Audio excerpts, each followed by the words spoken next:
प्रतिदिन आमे गाधेबा गाधे कि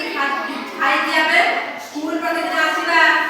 तापर कोन करबा स्कूल ले आसी गुरुजी गुरुजी को नमस्कार करबा बड़ भाई बहन माने को कथा मानिबा सेडी हमको सेडी रे पार्टी न करी कि भलो पिला रे बसिबा मन देकी पाठ पढिबा ए सब हो गया कोन